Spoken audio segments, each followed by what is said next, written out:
HMPV virus क्या है, इसके लक्षण यानी कि इसके साइन और सिम्टम्स क्या है, बच्चों को इस वायरस से कैसे बचाएं, HMPV वायरस का कोई स्पेसिफिक ट्रीटमेंट है या नहीं है, इसका वैक्सीनेशन है या नहीं है, क्या ये वायरस सच में इतना डेंजरस है जितना हम टीवी पे देखते हैं। Hello everyone, I am doctor Shweta. Welcome to my channel mommy talk. और आज हम बात करेंगे HMPV वायरस के बारे में। आज हम A to Z चीजों के बारे में जानेंगे जो आपके लिए जानना बहुत जरूरी है। सबसे पहले तो हम बात करते हैं कि HMPV वायरस यानी कि ह्यूमन मेटान्यूमो वायरस जो है वो है क्या। ये वायरस पैरामिक्सोविरिडे नाम की वायरस की एक फैमिली है, उससे बिलोंग करता है। ये वायरस की वही फैमिली है जो मीजल्स और मम्प जैसे वायरस को भी जन्म देती है। HMPV वायरस यानी कि ह्यूमन मेटान्यूमो वायरस जो है वो हमारे बीच में कोई नया वायरस नहीं है। ये वायरस पिछले 50-60 सालों से हमारे बीच में है, ऐसा रिसर्च बताती है। लेकिन इसका पहला केस 2001 में जो है वो आइडेंटिफाई किया गया था।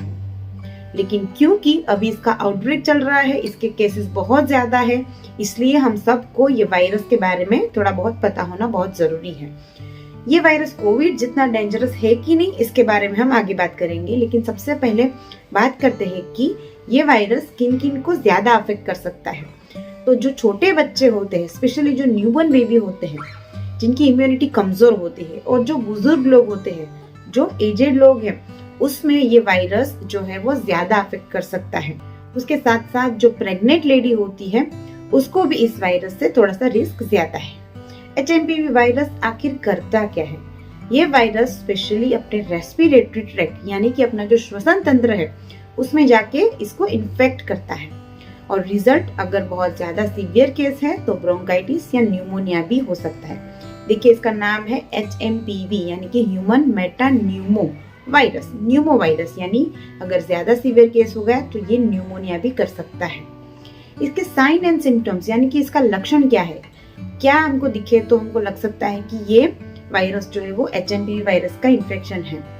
तो जैसे नॉर्मल सभी रेस्पिरेटरी वायरस के जो साइन एंड सिम्टम्स होते हैं, जैसे कि खांसी आना, कफ निकलना, स्नीजिंग यानी छींके आना, फीवर आना, बॉडी एक होना, नेजल ब्लॉकेज, सोर थ्रोट यानी कि गले में खिचखिच होना, गले में दर्द होना, उसके साथ साथ वीकनेस होता है, बॉडी एक होता है।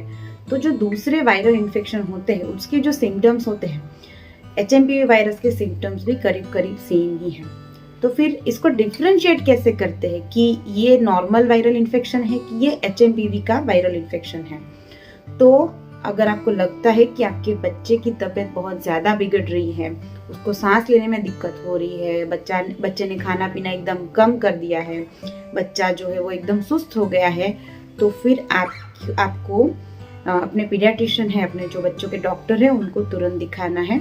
उसका कुछ स्पेसिफिक टेस्ट आता है, वो डॉक्टर जो है वो बेचते हैं, और उसी से हमको पता चलता है कि ये वायरस HMPV का है या नॉर्मल वायरल फीवर जो है वो है कि नहीं है।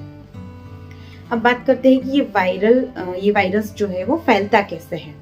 तो सेम जैसे कोविड फैलता था ड्रॉपलेट के जरिए, यानी कि जब हम जो इन्फेक्टेड जो भी पर्सन है वो खांसता है, छींकता है, तो उसके मुंह में से, छींक में से जो भी ड्रॉपलेट्स गिरते हैं किसी सरफेस पे, या कोई पर्सन उसके 6 फीट के अंदर कांटेक्ट में आता है और वो पर्सन उसी जो ड्रॉपलेट को इनहेल करता है, सांस में लेता है, तो उसी से एक दूसरे में ये वायरस जो है वो फैलता है।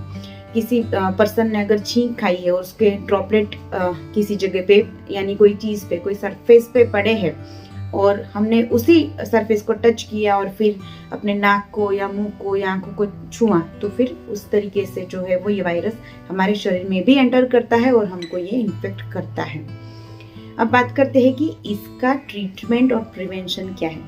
देखिए, इस वायरस का कोई स्पेसिफिक ट्रीटमेंट नहीं है, यानी कि आपको जो सिम्टम्स है उसका सिम्टोमेटिक ट्रीटमेंट हम दे सकते हैं।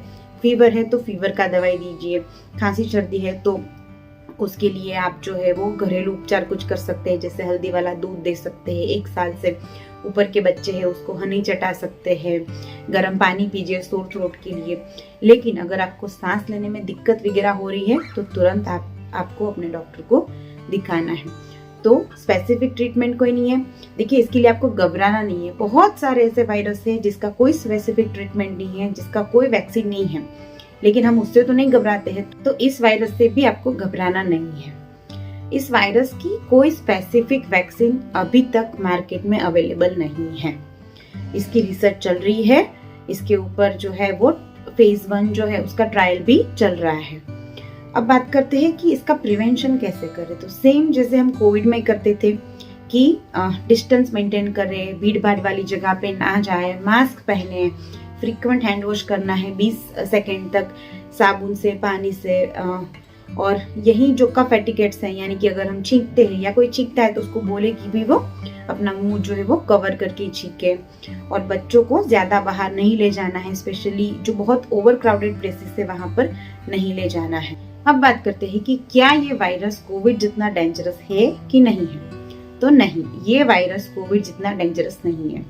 कोविड का इंक्यूबेशन पीरियड था 7 to 14 डेज और HMPV वायरस का इंक्यूबेशन पीरियड है करीब 3 to 9 डेज।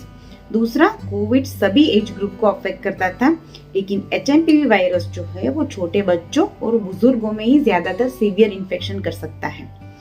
तो आपको पैनिक नहीं होना है। छोटे बच्चों को बीमार लोगों से दूर रखिए, बुजुर्ग हेल्दी लाइफस्टाइल जो है उसको अपनाइए, इम्यूनिटी बूस्टर खाना खाइए, खुद को हेल्दी रखिए। तो इस वायरस से आपको पैनिक करने की बिल्कुल जरूरत नहीं है। आई होप आज की वीडियो आपको पसंद आई हो। अगर ये वीडियो अच्छी लगी है तो इसको लाइक और शेयर करना बिल्कुल भी मत भूलिएगा। अगर इससे रिलेटेड कोई भी क्वेश्चन है, कोई भी क्वेरीज है, तो आप नीचे मुझे कमेंट सेक्शन में जरूर से पूछ सकते हैं। मैं कोशिश करूंगी कि इन सब का आंसर आपको दे दूं। Thank you.